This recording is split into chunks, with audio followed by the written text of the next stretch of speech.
welcome back to Good Brews. Today on the show we have Shawn Hebert. He runs his own podcast and he's also a crypto educator. If you haven't already, don't forget to like, share, and subscribe. So, Shawn, tell us a little bit about yourself. Yeah, I'm Shawn, aka the Meme Lord, aka the NFT Junkie, aka Walker of Marley the dog. I don't know. I wear a lot of hats, man. I'm just obsessed with crypto. Recently, extremely obsessed with NFTs, and just trying to position myself as one of the lead educators in crypto and NFTs, and provide a lot of quality content. We've been doing about 7 episodes a week between my two podcasts. So just doing a lot of content, doing a lot of research, and just re-energized recently into the space. NFTs really brought my love for crypto and creating content back. So yeah, man, thanks for having me on the show. I love what you guys are doing, and I've been looking forward to this all day, just hopping on and chatting with you guys. So thanks so much. Thank you for Yeah, being it's good to have you, man. It was our pleasure. That's the thing. It's cool that you're getting into NFTs so hard because that's a game that we're super deep into. And yeah, anytime we can get you on, we're super happy. So this is gonna be the first of many, I hope. Oh, absolutely.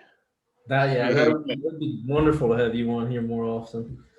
Yeah, and that's the thing at Good Bros.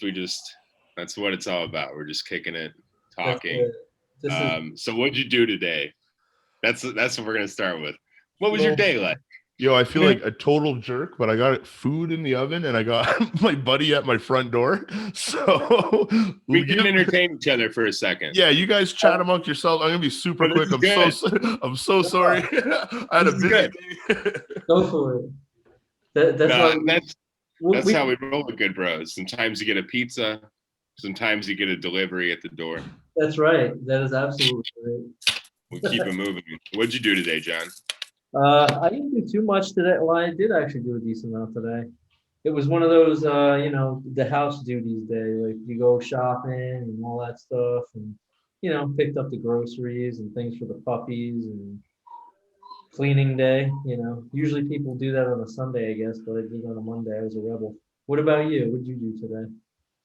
A lot of meetings, some artwork, a little meditation, some guitar.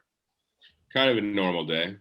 Trying to just take it easy for the most part too. Get a lot done, but also not get too hyped up. I had this show with Ken. I'm the co-host. That was a great episode too, by the way. Yeah, if everybody watching, Nate hasn't announced yet on here that he is the actual co-host of Not Another Bitcoin podcast as well. So if you haven't seen that, yeah.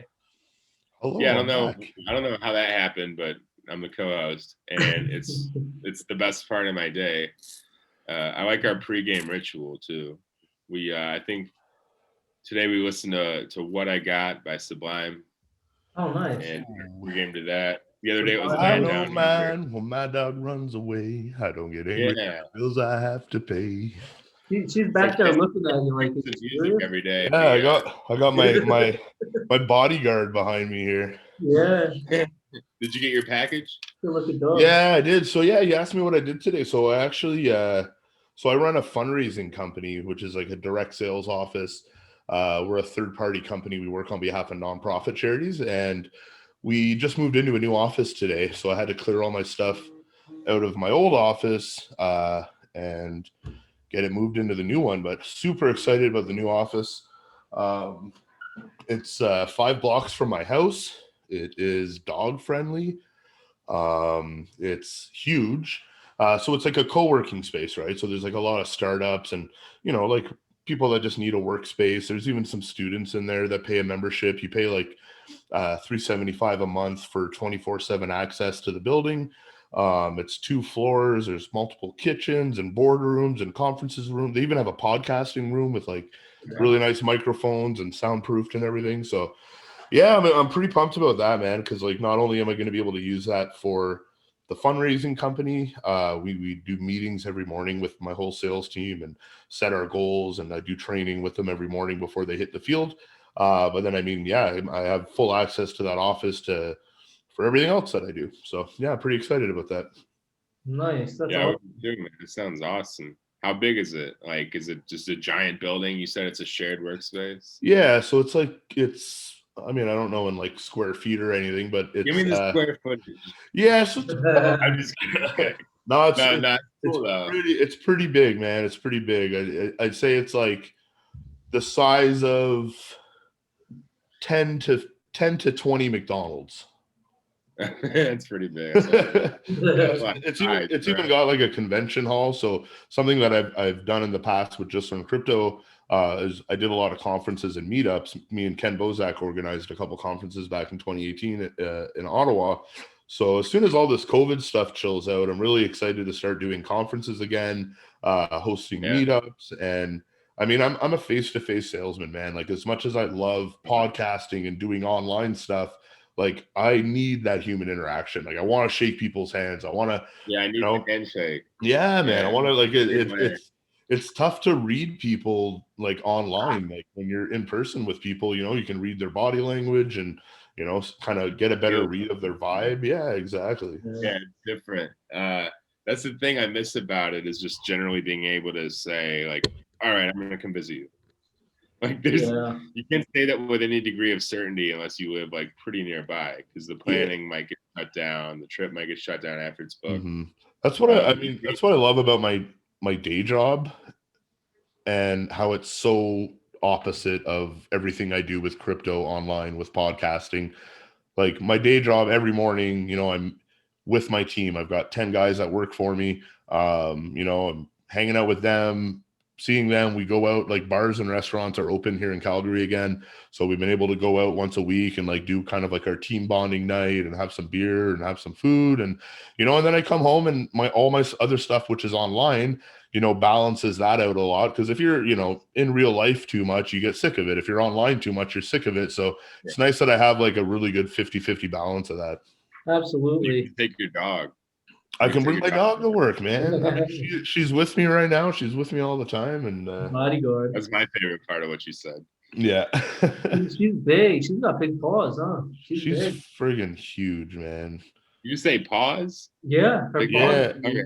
Well, yeah, man. She's a Great Dane, man. She's like 140 pounds. How much? 140 pounds. Oh God. All right. She's a horse. She's literally a horse. Like John, that dog would give you a run for your money, bro. It would. It definitely would. Absolutely would. Well, maybe a walk for your money. She's pretty lazy. I got a buddy who's got a cane Corso. That thing. Oh yeah, those are like the same size of a Great Dane, but just like thicker. They're thick, yeah. They're like a prison yard dog. They do push-ups all day. Like... The funny thing is, got a smoke. I was looking at them when I was actually looking for a dog. I was looking at a cane Corso, and I looked like adult cane Corso. I went, oh boy, yeah, too big. Back to what you said earlier about a team building night. That's super important in my opinion. Just getting everything together with your team and having that like kick back, relax, and like maybe a review of the week or something like that. It's so important for a sales team because people don't realize how much, like in my industry. So like, I'm sure you guys have had someone come to your door at some point or seen like a salesman on the street. Like, fundraising is pretty common in most cities, where we work with nonprofits and get people to sign up to do, $30 a month or whatever towards a charity. People see us on the street, they see, someone who's coming up and trying to sell them something or bug them. You know what I mean? Like we literally get lumped in with drug dealers and homeless people and panhandlers and stuff. But people don't realize like how seriously we take the job and how much work we put in behind the scenes, becoming better communicators, becoming better salespeople, being able to present information better and more effectively with people, being able to read people quicker, like there's so much that goes into sales that people don't realize. And it may not be a physically demanding job, but like I'm telling you, it is a mentally exhausting job spending 8 hours on a corner, getting rejected, trying to, it's a mental chess game with people. People, you give your presentation and you're like, yo, I'm sure you want to help out too. And then you know that there's an objection that's about to come up. They're either going to say they want to go to the website, they got to talk to their wife, they donate to other charities. Like there's something there. And, there's a really high turnover rate in this industry too. Like my job, what I do mostly is recruiting. So I have, different job ads up on multiple job platforms. I'm scheduling interviews. I do, in the busy months, I do 30 to 50 Zoom interviews a week. And then, I'm hiring 10 people a week and 8 are actually showing up. 6 of them quit during the week. 1 or 2 of them stick around. And then next week, 1 of them quit. And then it just starts over again. So, being able to create a culture is one of the most important reasons I've had success in running sales companies, because I've been doing this for 10 years. I've been like working in direct sales and I've fucking made so many mistakes and I've lost so many teams. And, after a decade of kind of failing forward, I've realized now just how important the vibe is. And, my team now, we call ourselves the Vibe Tribe, because if we hire someone and they fuck with the vibe, they're fired right away. We don't deal with it. No fucking drama, no bullshit, no negativity. If you're the kind of person that has, everyone has shit at home that they sometimes it's, stuff that's harder to leave at home. Sometimes, it comes to work with you, but we can't, like, you can't bring negative stuff to work and let it affect other people. It's a cancer, and we all know those like there's people that just aren't capable of shutting the fuck up about their problems and focusing on work. And they come in and, oh, my fucking cat's sick and my got a flat tire on my fucking car and, oh, my internet didn't work and and it's like, that's great. I'm not I'm not devaluing that those are real problems.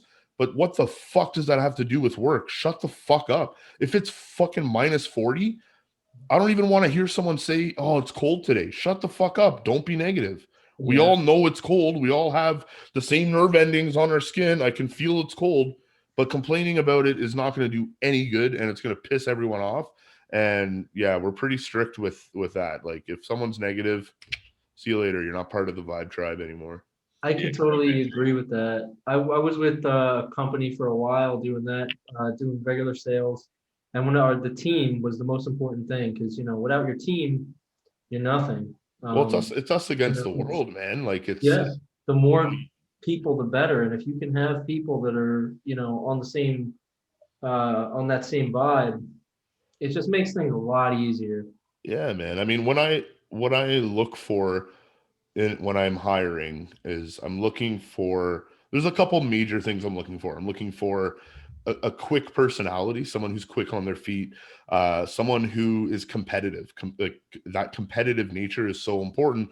I don't want someone coming in and doing the bare minimum. I want someone who's going to come in and try to break records and try to become the best. They want to be the number one salesperson.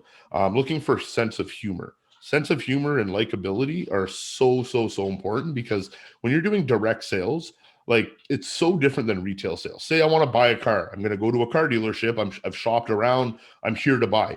It's predetermined. But with direct sales, like, you're literally interrupting someone's day who had no intention and maybe never even heard of this charity. And no one wakes up and they go, oh, I'm going to donate $30 a month to some animal charity. It's a spontaneous decision that we get people to make, and people aren't buying the charity or buying the product. They're buying you. Like, it's how quickly you inspire them to care, essentially. And you gotta make it seem like you care. Yeah, and that's the thing. You might have a good cause that inspires people to care also, but you're selling the cause. So they go like, oh, you could be a scammer. If you don't exude that kind of love or that spirit that the thing has, you have to be genuine. Exactly. In the first place. Yeah. I mean, especially these days, I feel that. We're being sold shit 24/7. On TV, on the news, you ride the bus, there's fucking ads on the bus. Buy this, spend your money on this. You get off the bus, you go in the mall. Hey, try this sample. Come in here, 50% off sale. Your email's full of shit of people trying to sell you stuff. You go on Facebook and every 4 ads is them trying to sell you something. Like, we're just in such a world of consumerism that like for fun, like direct sales and fundraising, you can't come across as a salesperson. You know, you have to have Yeah. you have to kind of have put the vibe out there that like I don't give a shit if you do this or not, but here's why I'm so passionate about it. Here's why I'm doing it, and here's why 10 other people today did it, and you'd be stupid not to do it too. Yeah, and in some ways that speaks to the human psychology of accepting or declining a deal. Is the salesperson has to be confident enough for you to go like, all right, I can get behind this. They obviously believe, like you said, but it's more than that. There's like an unseen, but something that you feel. There's like a force there with that confidence that provides momentum to whatever it is that you're pushing, you know. Yeah, and not only that, like a product, a service, whatever you're selling should fill a void and should solve a problem. So Yeah, you know, it should feel people don't, or else like, you know, people they're not buy going a to use car. something. People buy a car because they don't want to walk. People buy a house because they don't want to rent or they don't want to be homeless. Like people buy a sweater because they're cold. Like every product or service generally solves a problem. And when you're selling charity, it's such a different game because you can't be negative. Like the old style of like, Yeah. I'm sure you guys have seen like super sappy ass charity commercials on TV with fucking Sarah McLachlan, like in the arms of an angel for just $30 a month you can feed this kid. Like, you know, like people don't want to be Breastfeed a guilt tripped. puppy, $30. Yeah, milk a chicken, whatever. Yeah. You know, people don't want to be guilt tripped anymore. So, you know, you have to create a problem without guilt tripping people, and then also explain how this problem is being solved and do it in a positive way. Like, there's a lot that goes into fundraising. People, you know, people at face value, they just see some kid on the street, you know, asking you to donate to a charity, but there's a lot that goes into it, man. Yeah, like if I'm donating to save the sea turtles, like where the hell's my sea turtle? You know? Yeah. I'm just kidding. But no, seriously. No, it's funny though because yeah, it's hard to connect in that same way behind the mask, and sense of humor is important. That's actually, that's a really good point. Sorry, I got my dinner. Sense of humor from behind a mask is hard to display too, because You guys want some? Oh man. so that's good, dude. They're called spankapitas. They're like spinach and feta cheese wrapped in this flaky. Listen, just listen to this. Listen. Oh, Look ASMR. at that. That sounds ASMR, good. right? Yeah, that's ASMR. All right. We have a new layer to good bros here. Yeah. Look what you just brought to the show, Shawn. ASMR. Not only is he the meme lord, he's the food lord. It's a really cool way to say I'm fat. I'm the I was the fat lord for like most of the winter for sure. The love doctor. Yeah, that's how I feel right now. John's Dr. Love. He calls himself that behind the scenes. If people don't know. Like when we're texting and stuff, he's like, "Yo, it's Love Doctor. What you have to do?" Oh my God. You know, I'm here to fill your prescription. I have your medicine. I'm like, I don't need anything. Take this love with food and water. Quit making me drink stuff, John. Yo, let's dive into some crypto and NFT talk, man. I'm down to talk about that stuff with you guys. Did you guys freak out about the markets the other day over the last 2 days? Because I was actually buying some. Yeah, me too. I bought days, you know. I did too. I bought a little bit, like real minor, but you know what they say, what you can throw away if you didn't need it at all is what you could potentially invest, you know. It's funny, you saw instantly like one bad day and people were already going, oh my God, it's crashing. So it just shows how much the markets are right now. And it's very typical, but it's funny to see all the newer investors that were lured to this just from greed, that lost that much money overnight and then forgot about the fact that it does that like every week, you know. I love it, man. It's like the battle scars you got to earn to fucking play this game. Absolutely. Yeah. I was telling my consult yesterday that I had, you know, that it's like they were worried, and I was explaining risk management and all that, and I was telling them though, like, oh, it'll probably come back tomorrow though. Like, this is how this works. Yep. If it goes down 10% one day, it's coming back possibly 20 the next, but at least 5. Like, it's gonna rebound a little bit. Always. Definitely. Even with like what was it, like Thursday, Friday it went down, I think. Don't quote me, but then like the weekend it was down, and then today's Monday and it's coming right back up, you What know. are some sites you guys are using to analyze the NFT market, if any? Like, have you guys found any cool like third-party sites other than the exchanges that are like aggregating data or anything?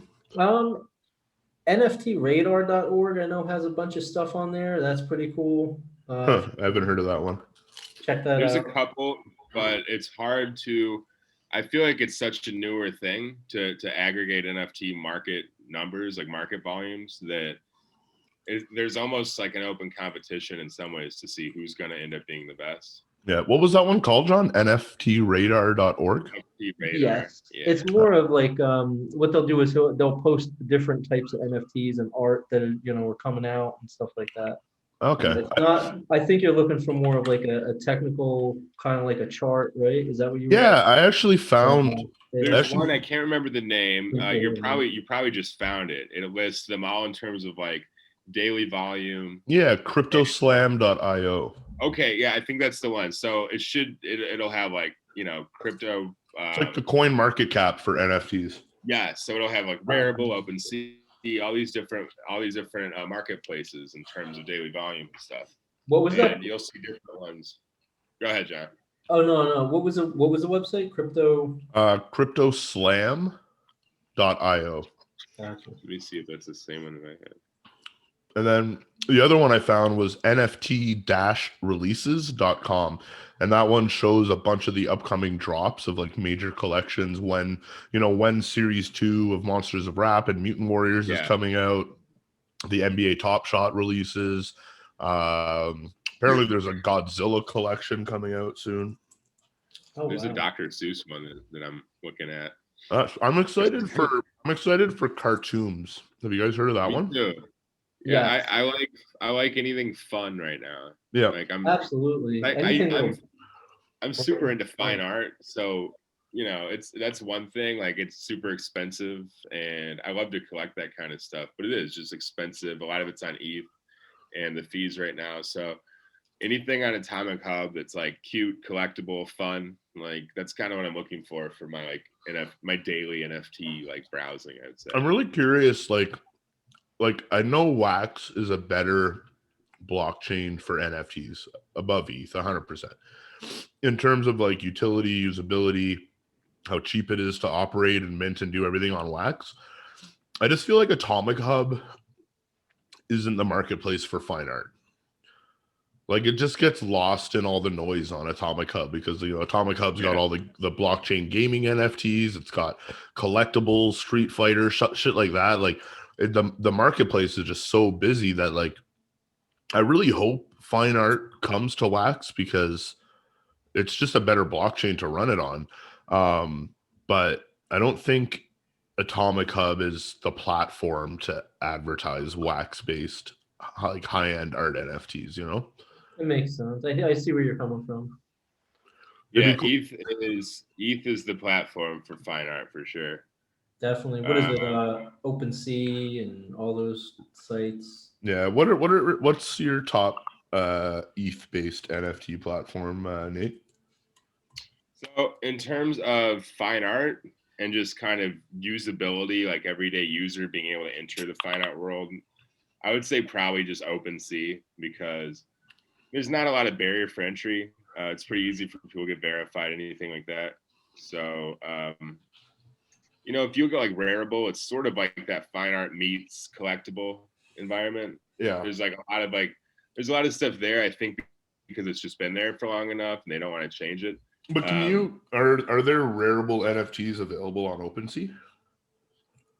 Yeah, because they're linked for sure. So if you look on your Rarible site, if you have a profile there, it'll essentially just allow you to link that to an OpenSea profile. So they're kind of they can operate together.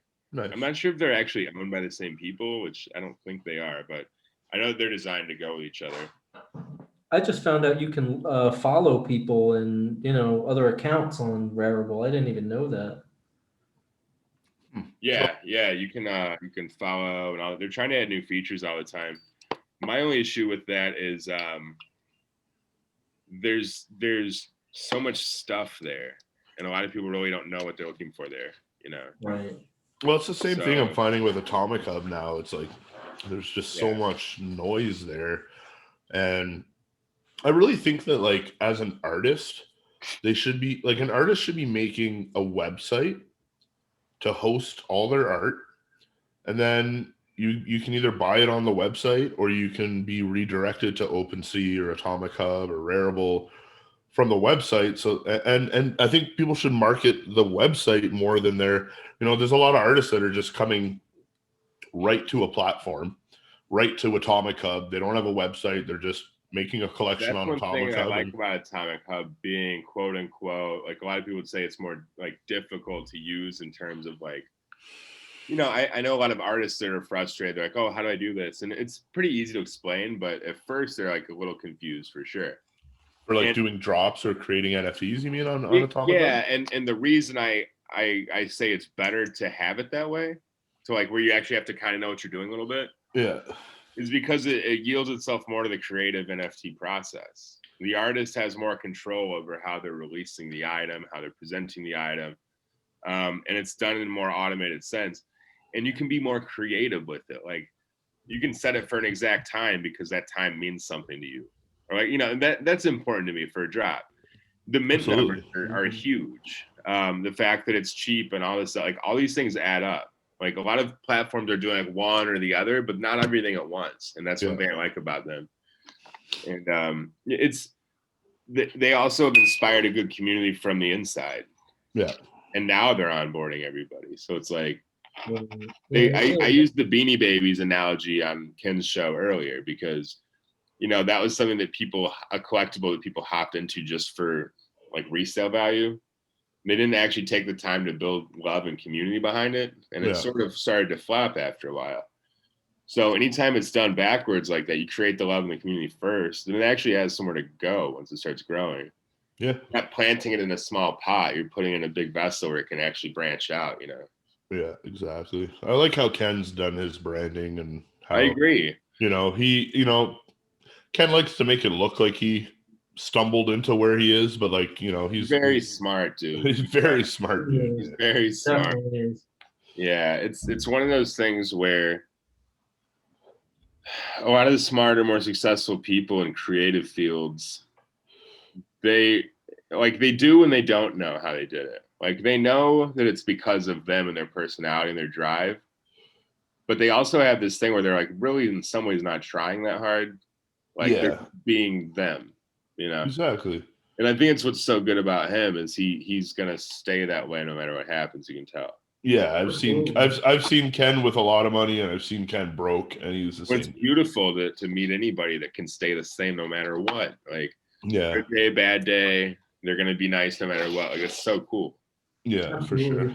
Had a few different, awesome conversations with him driving up to the meetup on Thursday, the 25th, whatever day that was. But yeah, we had some interesting conversations, just NFTs and, from NFTs to music to, just everything, life in general. But yeah, he's definitely a very down to earth person, like real, I love Ken. He's great guy. Yeah, for sure. There's so many cool people in the crypto space, and it's so like easy to connect with people, man. Like, Yeah. Absolutely. Yeah, and that's the other thing. We all came here for different reasons, but it's kind of like a timing thing too.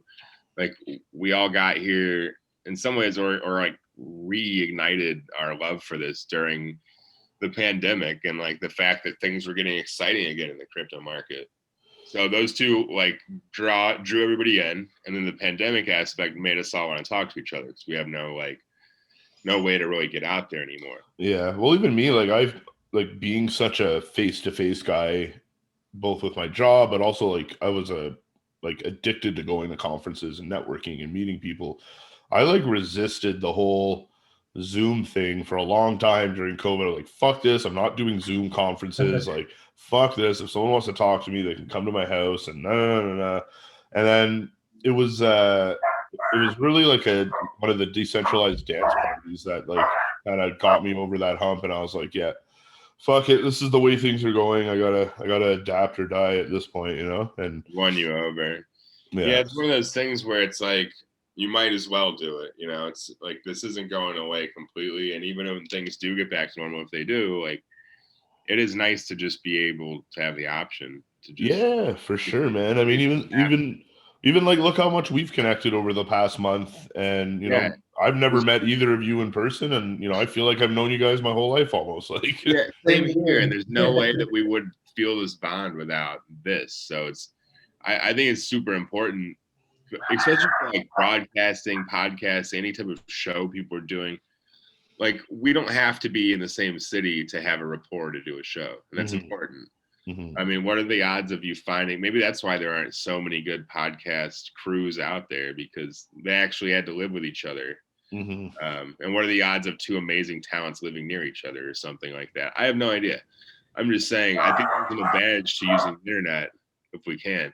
John, you got some dog action over there, bro. Yo, you got some dog. I do.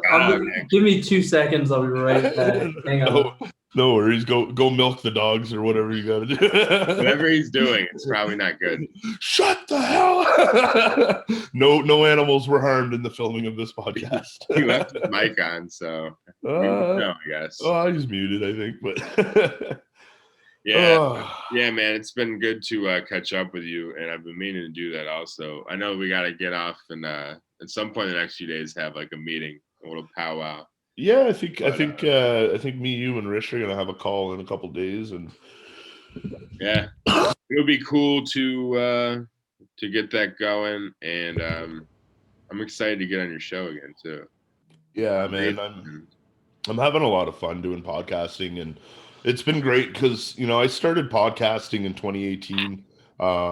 After hanging out with Ken so much, I just caught the bug, and I was like, you know, maybe I wanted to throw my hat in the ring and give it a shot. And, you know, I did a lot of episodes, and I've interviewed some pretty crazy people, man. Like, for someone who didn't even have 100 subscribers, like I interviewed Andreas Antonopoulos, like John McAfee, like I don't even know how I pulled it off, but, you know, it's a lot of work to do yourself when it's a passion project. Like, it's a lot of work podcasting, man. I burnt out from it, and like, I took like a good year off of podcasting, and up until like pretty recently when I was like, hey, I'm going all in on it again. And now I'm doing 2 podcasts and just like talking to so many people, meeting so many cool people.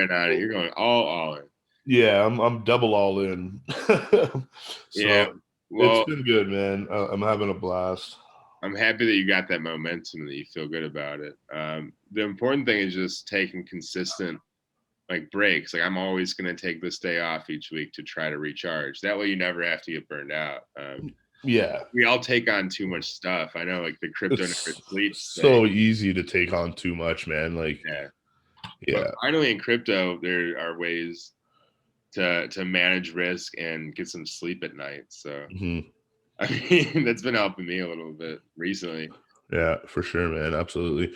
And like finding ways to, you know, blow off some steam once in a while. That's not like I'm not a drinker. I don't really like, I hate going out to bars and stuff. I don't come home and have a beer. Like I drink coffee and I smoke weed, but you know, sometimes you need like night to cut loose. And, you know, I've been, you know, over the last couple of years, like I've been doing a lot of microdosing with psychedelics to, you know, help like, even doing podcasts. Like 2 years ago, man, I used to like fucking sweat bullets, like the anxiety I had just from being on camera. And like, man, microdosing psilocybin like changed my life, man. Like, got rid of anxiety. Like, even like season, like, I don't know how bad winter is where you guys live, but where I live, like our days get so short. Like, you wake up at 8:30 in the morning, it's pitch black out, and by 4 o'clock in the afternoon, it's pitch black again.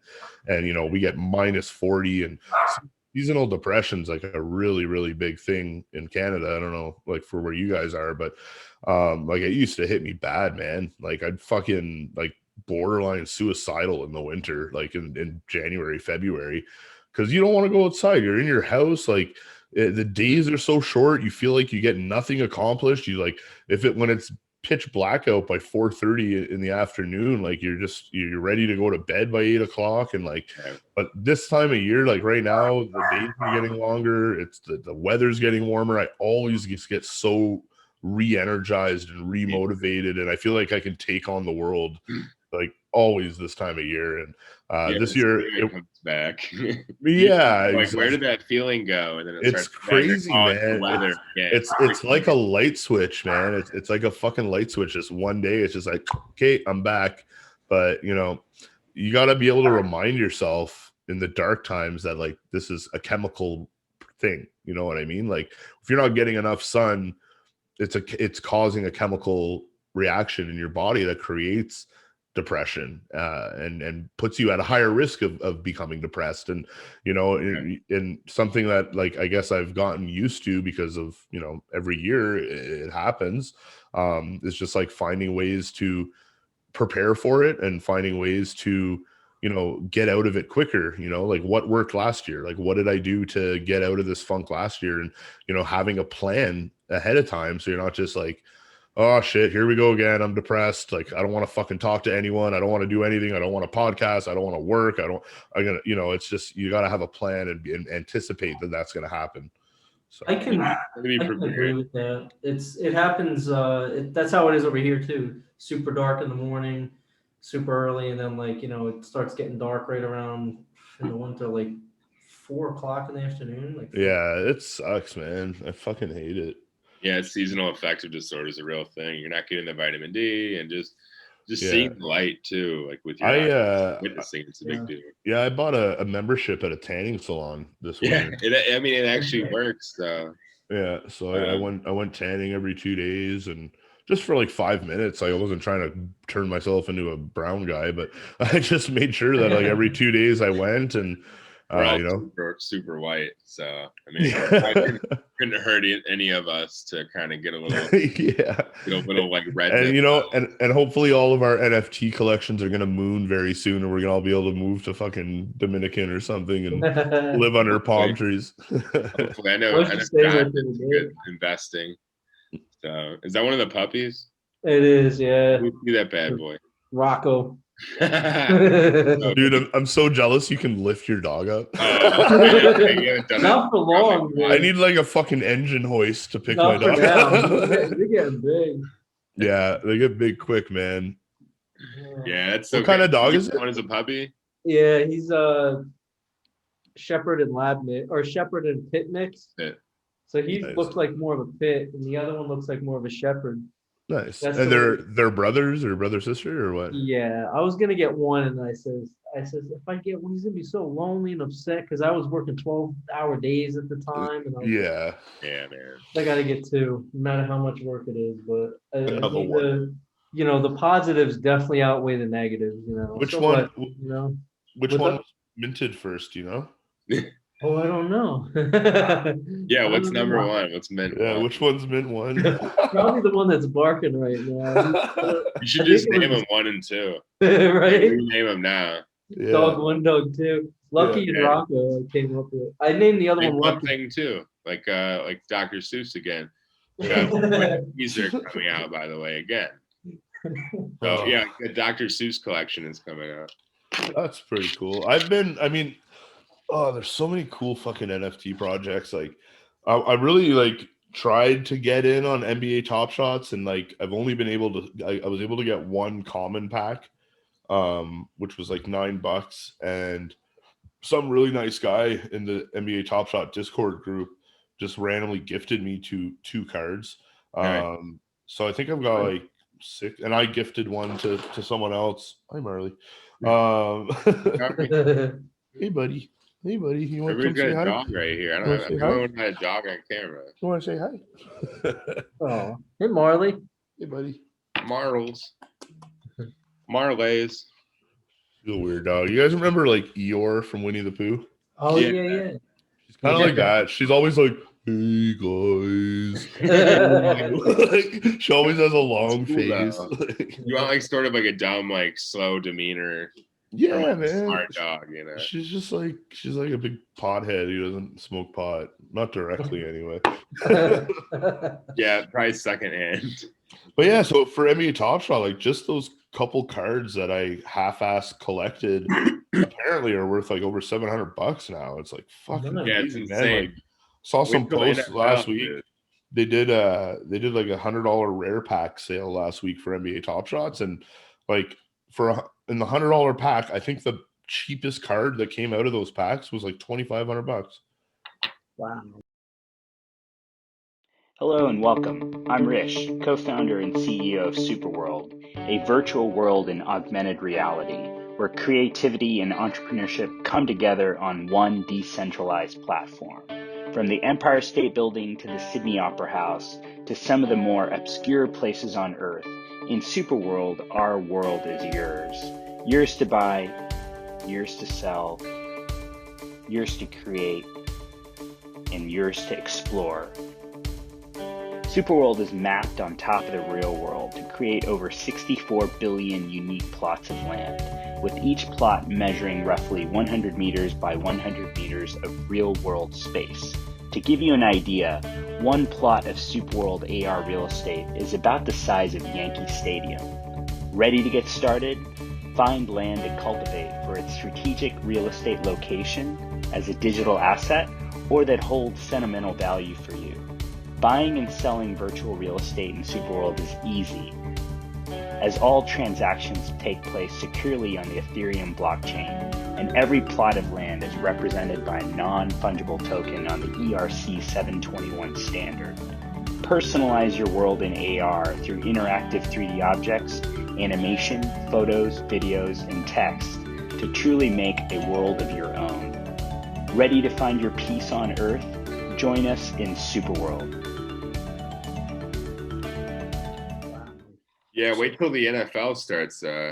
I'm excited for UFC too. Like I saw that was supposed to be happening, and that was going to be on Flow, like with the same Dapper Labs and Flow blockchain. Oh, hi. It has the ability to be more exciting just because anything that's sort of a contact sport like that gets higher ratings at times. And Yeah. The only thing that makes the NBA Top Shot thing like to where it really hasn't reached its potential, like a lot of people said, is that Asian market they've really not tapped into yet. Yeah, and I'm surprised too, man. Like, because like they love basketball in China. Yeah, and they're getting into blockchain in a big way. But do you think the reason they're not into it is because they don't have access to it? Like, because I know there's extreme internet restrictions in China. But I think that they're working on something now. I think that the thing is that they're going to do that very soon. I'm not sure though how they're going to sidestep restrictions, but yeah. I know that when companies are making that much money and people see opportunity, that it's like where there's a will, there's a way kind of scenarios probably. Yeah, I'm surprised we haven't seen like porn NFTs yet. I mean, you saw it like at first in the early days more. But I mean, like a big company really doing it properly. Like putting their videos as NFTs and stuff like videos, that. even like a model, porn star selling her own images and stuff, like here's exclusive, like just like, dude, there's a market for everything. Like there's fucking vending machines in China where you can buy used panties. Like there's a market for weird shit. And I'm just really surprised. Like there hasn't been I haven't seen anything in the news of like any big adult industries getting into this yet. And I don't know, I'm sure some are working on it behind the scenes. I had a friend who works in the adult industry here in Canada, and he reached out to me today about wanting to get all the girls that work for his agency. They want to do NFTs. They're like, yeah, like if you want, like you can help like do the photography. I'm like, sign me up. So you're just looking for like a career transition at this point. Yeah, right. It started with NFTs, now you're just looking at photography essentially. But so I don't know. I'm sure we're gonna see it. I'm sure we're gonna start seeing it more. And I just know that there's gonna be some crazy like negative things. Like there's the potential for some pretty nefarious things to happen with NFTs. Like even like on a cyberbullying front. You know what I mean? Like we how many times have we seen in the news some high school girl who sends a nude to some guy and he shares it to the entire school? And, you know, as horrible as that is for that girl, you know, those pictures can kind of be deleted. Like that could maybe be rectified if it gets caught early enough, but not on the blockchain. Once if some vindictive guy was like, I'm gonna turn my ex-girlfriend's nudes that she sent me into NFTs and airdrop them to 1 million people, like that's, man, can you imagine? And like, what are the implications if some I was talking about this on another podcast the other day.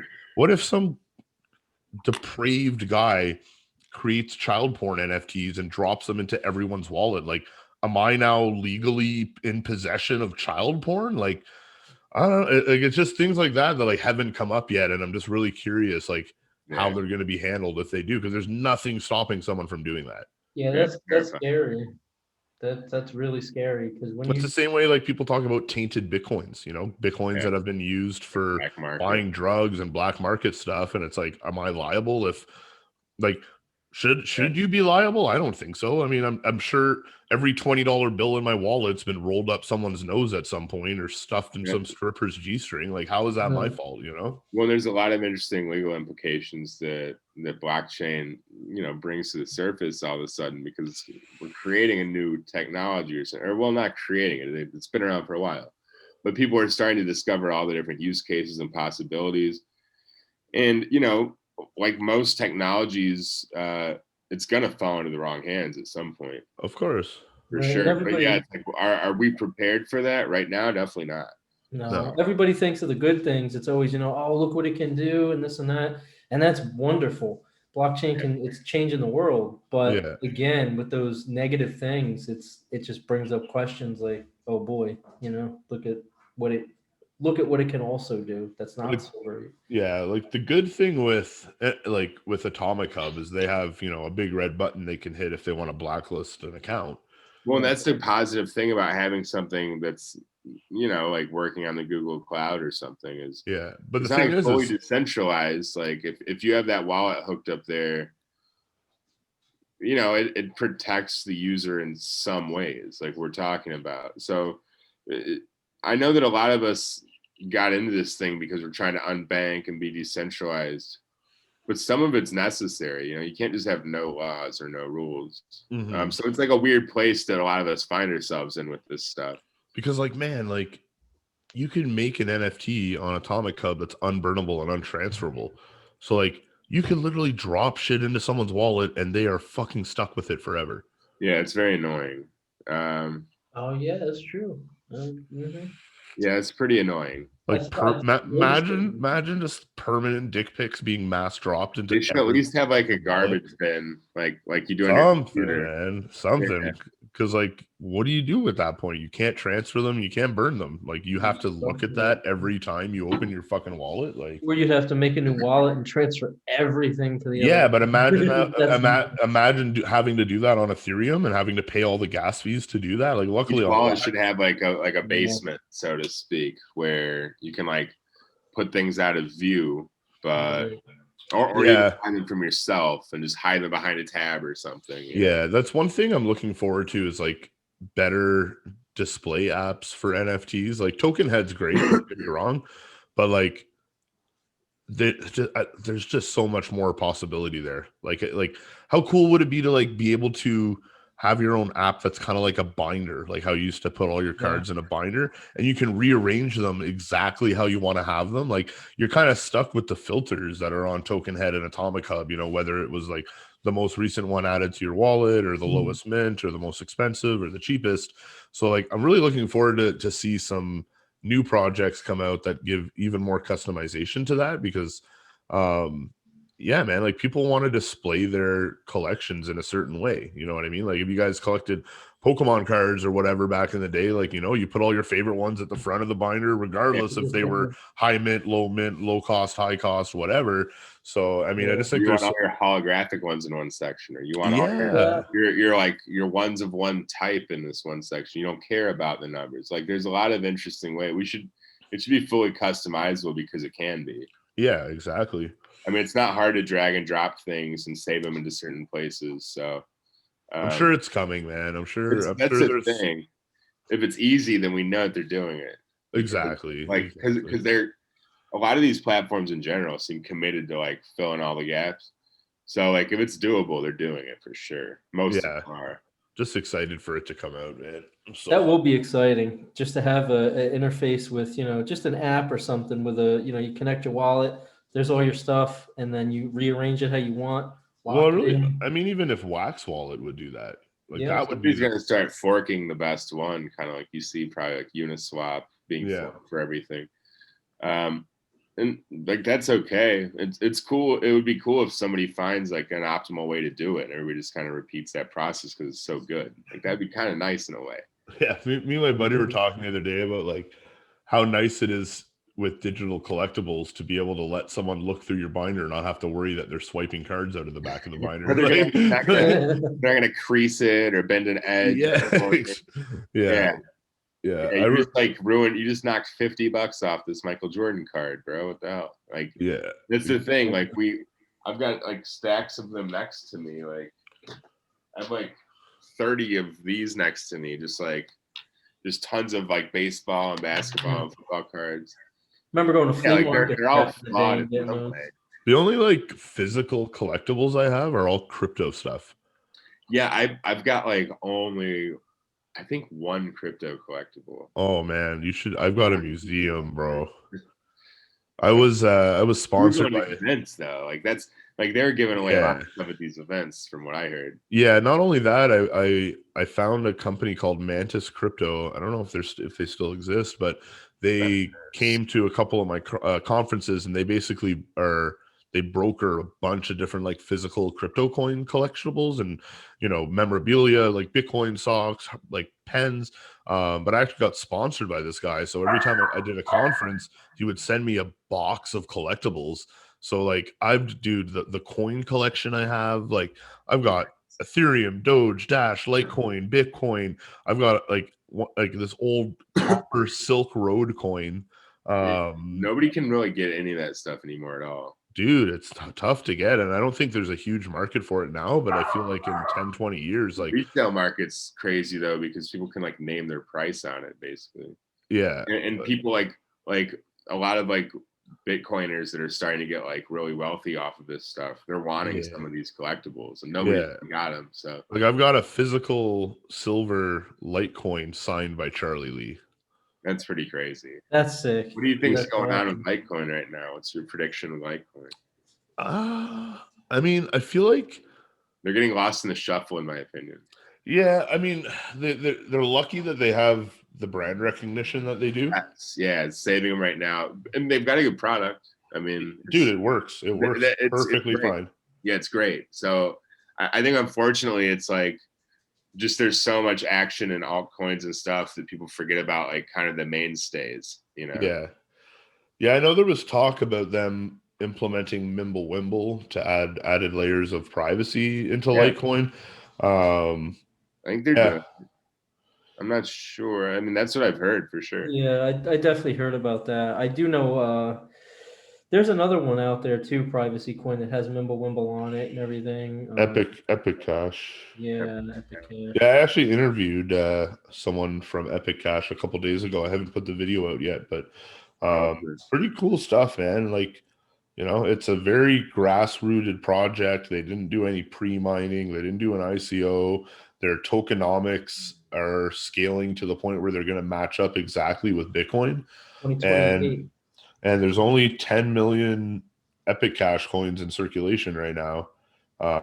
So and they're $1, I think, right now. Like about 90. So yeah, I mean, on the surface it seems like a really great project, and I feel like I'm gonna probably scoop up some. Yeah.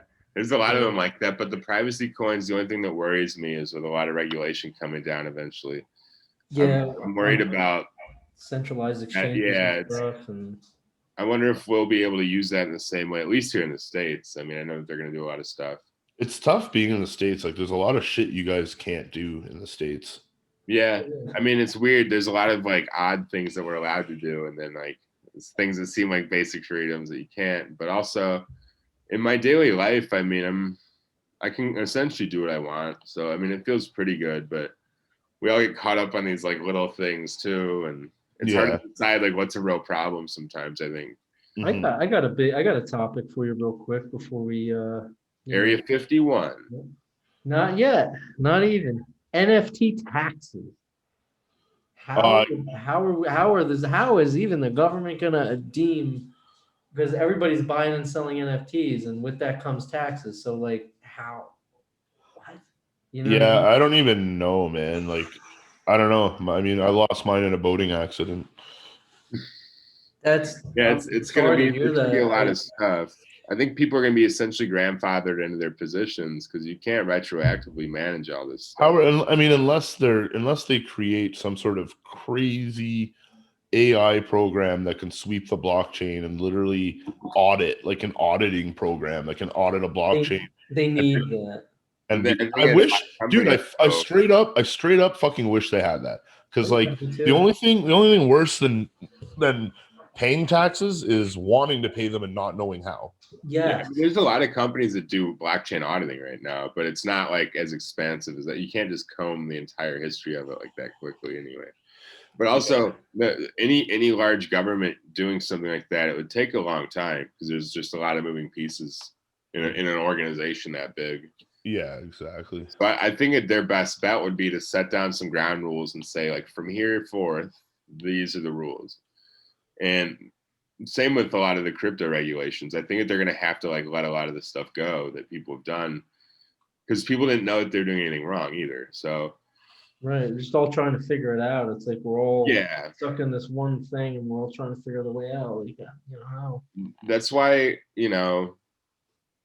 that's why for certain things in the stock market, you have to be credited investor and all these kind of things. Because only one way I could argue it's the system trying to stop you from getting ahead. And the other way I could say maybe they're protecting you from making like uninformed decisions.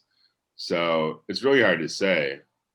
At least with blockchain, we do have freedom for now. And that's something that not all things in the system can offer at all. Yeah.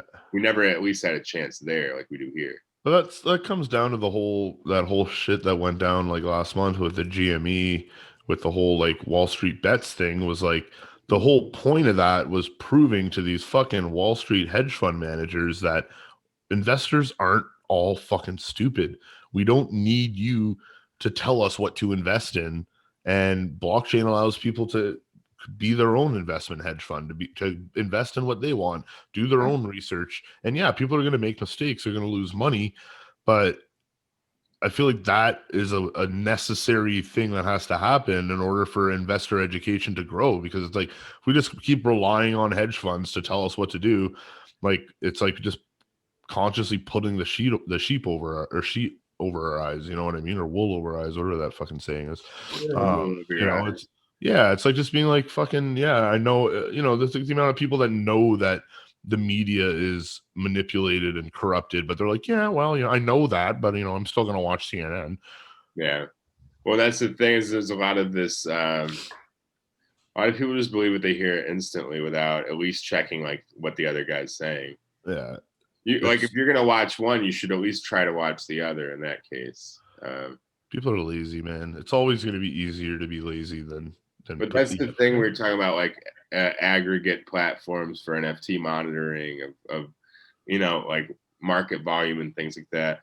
Like it's hard to trust any of that information too in this space because, like you said, like there's protocols that audit things correctly, but it's not like everybody's using those protocols.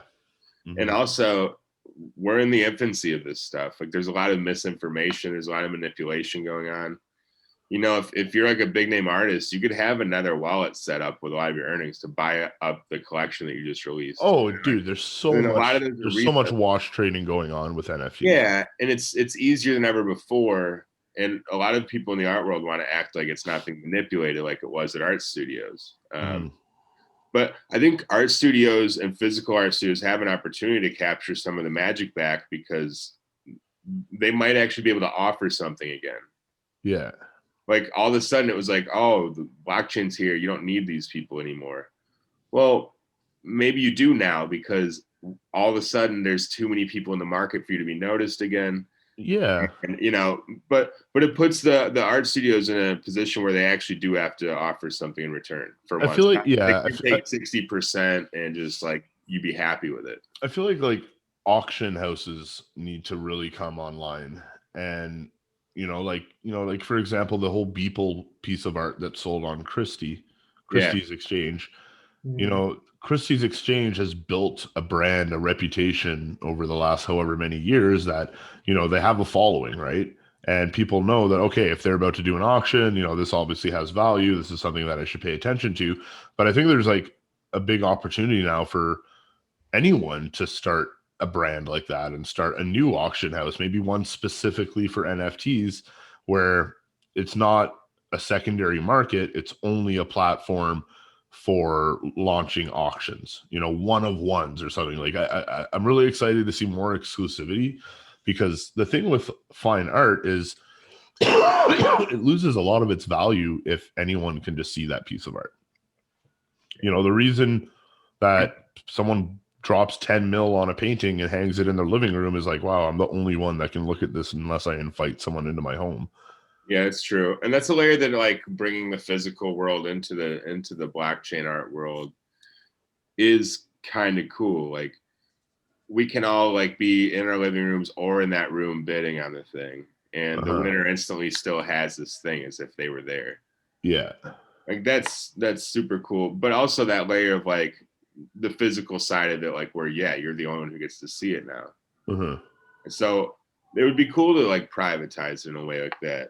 Like you can essentially have like private wallets where you're not going to see these things. Yeah, for sure. It can't be attached to any exchange. Well, something else that was kind of got me thinking was something what my co-host on Just Learn Crypto, Aiden, said. We were talking about like storage wars and like going and like buying storage lockers and how they give you 3 minutes to look around. You can't step inside, and then they auction it off. It'd be cool to kind of have that with NFTs as well, where it's like, okay, there's an auction coming up. You sign in, you make your account, you register for the auction. You have 30 seconds to look at the NFT, and then a curtain goes over it. And if you want to ever see that NFT again, you better win the auction. I bet you that's what Top Shot's going to do with all those accounts that get suspended. Yeah. Because like there's been debate over like, because have you seen that where one will get kind of shut down? No. So like the NFTs inside essentially are, they're stuck there. You can't get them, but they can. So that would open up the possibility for like the storage wars scenario in a cool way. That'd be cool. Like fucking selling like auctioning off to like if an account isn't touched in a year or something, like it hasn't, no one signed on, nothing's been moved out of that account, then and the Top Shot has tried to reach out to the owner of the account and nothing happened, then it's like boom, up for auction. Yeah, that's gonna be cool. And we have like smart contract wills. Just you can kind of plug and play this like smart contract will where you pick stipulations. If I haven't used this wallet in 5 years, all the funds go to this wallet. That's something like I had an idea about that recently about like you should be able to set that in every wallet. Yeah, like there should be, there should be some sort of shotgun clause or if from getting locked out of it forever, right? Like there are companies that have wills on the blockchain, and I think it's a great idea because it can save a lot of money. Like, do either of you guys have a will? No, but that is something I've been thinking about. Absolutely, especially with crypto and private key. Too, man, and not many people our age have a will, and it's not. It's one of those things you don't think of until maybe it's too late. But like, if it was easier and more fun, then like more people our age or even younger would probably make a will, right? Like if they had a way to make a will and mint your will on the blockchain permanently, that's easy. But then also incorporate smart contracts for automatic asset distribution after, post-mortem. So once a death certificate is provided to that smart contract, automatically you've coded that smart contract to send this private key to this person, this bank account to this person, the code to your safety deposit box that gets sent to your mom, whatever. Like, I know that there's projects that are trying to do that or have started doing that, and I hope it gets bigger, man, because no one knows when their fucking time's up. And You know, I'm sure there's a lot of people that have a lot of digital assets that haven't thought that far ahead. And I'm sure this has happened a lot where people just been hit by a fucking bus and all of a sudden all their fucking cryptocurrency is just stuck and no one can gain access to it. And, you know, obviously the person who's dead from the bus can't, you know, isn't feeling that remorse about it. But, you know, I'm sure if they would have known ahead of time that, like, man, my mom really could have used that they'd fucking want to money. set it up if they could. Absolutely. That's like the thing that I worry about is I have everything set up right now, divided evenly for that reason, like between me and my wife, and her having a wallet, me having a wallet. Yeah. But that reminds me, I should probably transfer some stuff there. Never know. So what do you guys have? What's big news for you guys this week? Nathan, I'll start with you with SuperWorld. Anything big going on with SuperWorld this week? So this week we will be dropping episode 2 of the SuperWorld show. I watched episode 1 today with Ken. Nice. How'd you like it? It was great, man. I like it. I like you guys' intro video. I like the editing that you guys did. Cool. Yeah, everything. The video quality, the sound quality was great, man. I appreciate it. Yeah, Rich and I were both like, that was our first one. We did it on like a week's notice. So nice, man. Are you guys editing your own stuff or outsourcing it, or outsourcing it to John here? So it's actually nice. outsourcing it because he's Team SuperWorld. So good job, Johnny boy. Yeah. Thanks. Did you see clip number 1 from episode 2 yet, Shawn? The clip 1 from clip 1 from episode 1? So episode 2 is going to be Dimitri Buterin, and I just saw the link for it in the Telegram group right before we hopped on here. Yeah, it was a good conversation because we focused a lot more on like art and spirituality and the soul and love, and less about like the obvious topics everybody wants to hit with him. Yeah, which we did touch on, you know. Yeah, that's something I want to start doing for my podcast, is doing like taking little clips. Yeah. You know what I mean? I'm just taking it from the Joe Rogan experience. He's the best. Yeah, man, exactly. Get the most views on things like that in terms of like just fun clips. So yeah, and there's something I was doing a bit of research on called YouTube Shorts. Have you guys heard of that? I mean, educate us, bro.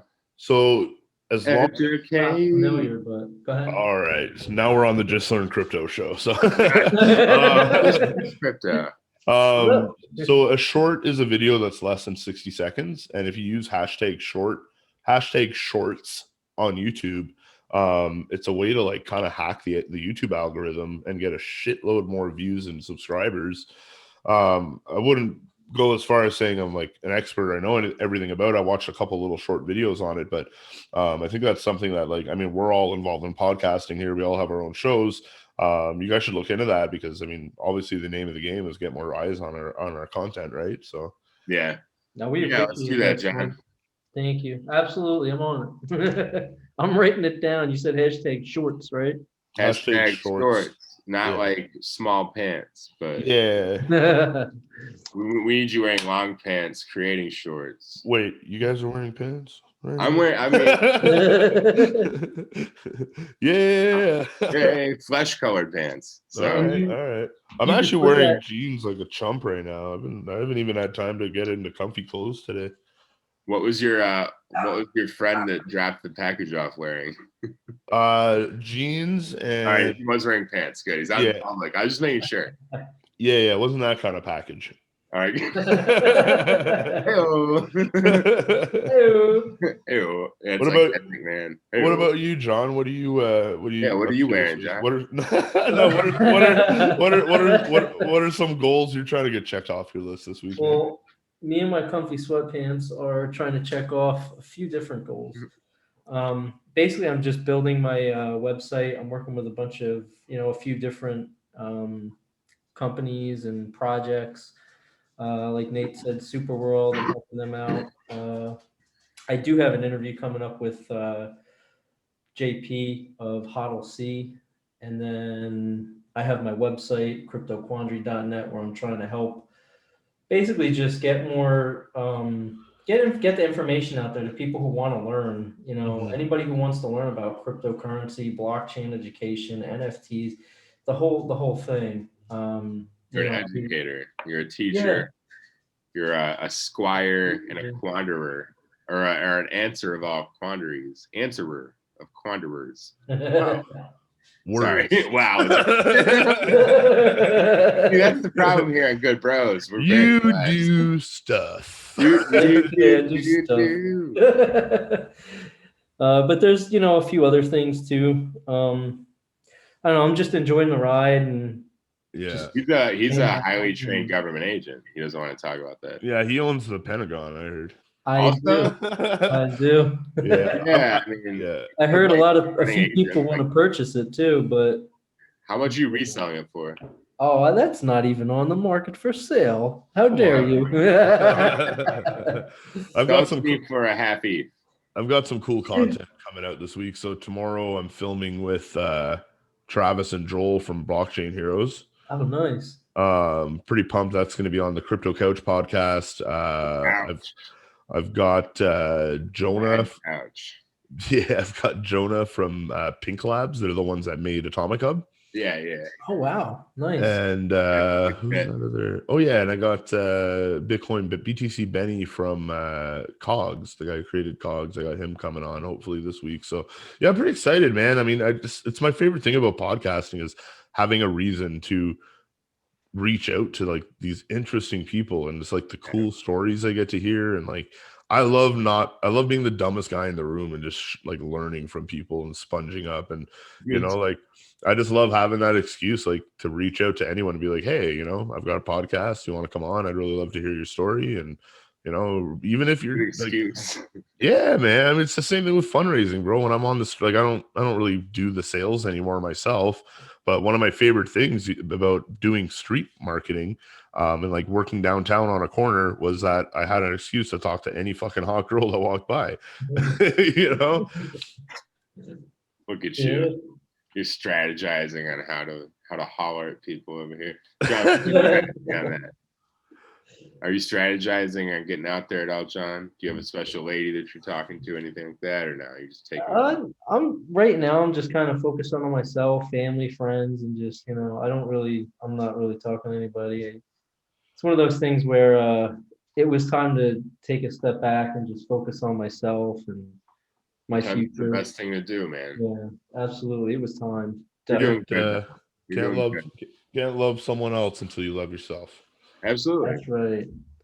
I love myself for like 6 years, bro. That's working on me. Yeah, absolutely. Yeah, I love myself like at least once a day.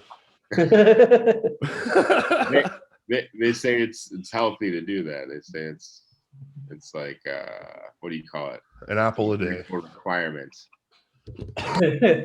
Yeah, I mean you'll die if you don't do it. That's what I've always heard. You're gonna pop. You're gonna explode. You're gonna pop, bro. Oh, what do they call that? Spontaneous combustion? As one of my childhood friends used to say all the time, was kind of his catchphrase was, sometimes you just gotta grab life by the man horn and crank down. I guess that's probably a good way to end it. Just crank. Yeah, that's it. There we go. Crank that. Oh, that'd be a good name for a podcast. Crypto Crankdown. I do think Crypto Man Horn. Crypto Man Horn. I think that's not a good name at all. Brings a new meaning to hard wallet. You just won the contest of worst name ever. Just reach down and hodl hard. You've already created. That's why you're the meme lord. Yeah, I got a weird brain, man. Full circle though. Everybody needs to follow you. You want to give your shout outs for your socials and everything? Sure. I'm just going to mess it up. I want to give you proper respect. You probably say it better. Sure. So anyone can find me if they search up Just Learn Crypto on all your major social media platforms. Crypto Couch as well. We're on every major platform, including SoundCloud, YouTube. Shawn Hebert, you can search me up for that. On Twitter, I'm the Canadian with 3 N's at the end because 2 N's and 1 N were already taken. Gotta get where you fit in. Yeah, and I mean, people can send me snail mail to. No, I'm not going to say my address, but Can I give out your snail mail, bro? Yeah, I accept pigeon mail. I'm going to send you pigeon mail now. But no, I mean, I love networking. I love connecting with people. So I mean, if anyone watching this just wants to reach out and get to know me, like I'm very approachable. Say hello. Say what's up. If I'm not. John, what's your weirdest email address that people can get at you in? What's that? Say it again. I said, oh, you killed it. I My said, weirdest email address? Is that yeah, what what's you your said? weirdest email address? No, I'm just kidding. Don't say it publicly. Oh no, I'll give you an old one I had. I don't know why, but you know what you do when you're a kid? It's weird. Yeah. Not that weird, but What was your like OG Hotmail email that you can't put on a resume anymore? basketball guy. But it was with a W. I don't know why. I think the Wait, L was taken. what was W? BAWL, like Yeah, where basketball. was the W? Yeah, it was basket BAWL. Oh no. Basketball? Fucking Bugs Bunny? Basketball That's BAWL. basketball. Basketball. Yeah, Basketball. it was. And here, get this. It was not Hotmail. It was at webtv.net. Oh my god. What about you, Nathan? Do you have an old embarrassing email that you don't use anymore? It's just my dumb name and then like numbers behind it. That's like what it always says. I just like I just take whatever's available. Mine was drink drunk punk 666. Yeah, I never had Yeah, I never had a punk rock like satanic email address. No. Oh, dude, I was such a punker in high school. I know, I Man. saw that Misfits tattoo.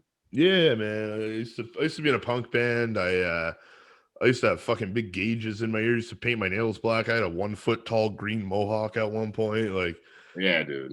fucking safety ran in pins that in the circle. clothes, you know. Like, I loved it. I used to go to so many shows, man, and just mosh pits, and that was my scene when I was a teenager. It was fun. I was in that skateboard listening to NoFX phase, you know, Oh, yeah. really hard. So Fucking NoFX is great, man. Sublime, AFI, fucking Rancid, like, yeah, I love all that shit. it's all good. Yeah, John, Good AFL. get on it. That's your homework. We need you to start with NoFX. Okay, sounds good. I wanted to see what you'd do if I didn't say anything. He said, Yeah, we need. Yeah. What's John's guilty pleasure music over there before we wrap up? Ooh, What's your guilty pleasure? like your bathtub music. Yeah, like Aqua, Barbie. What is that? I just see him like in a bathtub with scented candles, listening to Enya. Like, who can say where you are? or just that Sarah McLachlan song we talked about earlier. Yeah, that's a good one. No, come on, John. What's your song that like you'll play in the car but if someone comes in the car, you're turning it off? Mine's My Milkshake Brings Out That Boy. Actually, I'd have to say anything by like MGMT I'll listen to, and sometimes people get in the car and they'll go, "What is this?" Oh, Have you man, heard Like of it? Electric Feel. Yeah. It's Yeah. it's like that music that you could sit there, lay down to, and either meditate to or just listen to it driving. Either way, but some people are just like, "What is this?" It's not his guilty pleasure though. Like a guilty pleasure would be like "Party All the Time" by Eddie Murphy. You're like something wild like that. Dude, I listen to I have one of the most like wide spectrums of music. Like 1 minute I'm listening to like some 90s gangster ass hard hip hop. The next minute I'm listening to like jazz from the 20s. Then I'll be listening to like funk from the 60s. It makes no sense, dude. Like, I had Dillinger Escape Plan lined up next to Billie Holiday this morning. Yeah, man. It's just not even. Yeah, dude. I've got like Beethoven playing after Tupac. Like, I love it, man. You gotta have a good variety. But one of my guilty pleasure bands is Panic at the Disco, man. That shit gets me pumped up. Yes. Panic at the Disco is good. Yeah, what's the name of that one main song? The one that's like, I chimed in. Haven't you people ever heard of? Oh, I forget what that's called. But yeah, that's a good one. Closing the goddamn door. No. Yeah, that's I have a lot of Irish rock too. I listen to Irish rock bands. You're was Flogging Molly. Yeah. I miss Dropkick concerts. Murphy. Fuck, I miss concerts. All right, well, that means once we mention Dropkick Murphy, that means it's time to wrap it up. I think. Yeah, we're officially out of shit to talk about. We're talking about like Irish rock with no beer in our hand, and that's probably Yeah, I have a low carb beer in the fridge, but we'll leave that alone. All right, well, we'll get up there and get some Canadian beer with you, Shawn, at some point soon. Much stronger. Yeah, much stronger. But all right, well, John, you want to wrap us up? I take took us out. I You took guys- a I took all right, a well, city route. Shawn already gave his socials. You can come and hit us up at Good Bros 7, I believe, on Twitter. And John is at Crypto Quandary. I am, you don't have to follow me if you don't want. It doesn't matter. But love is the answer at Twitter. And yeah, check out SuperWorld, the SuperWorld show, and that should be it. That should do it for us. But it's been an amazing night. I'm happy to be here. And yeah, everybody say goodbye. Love you. Love you guys. Love you guys. Bye. Bye. Ah. All right. Dope.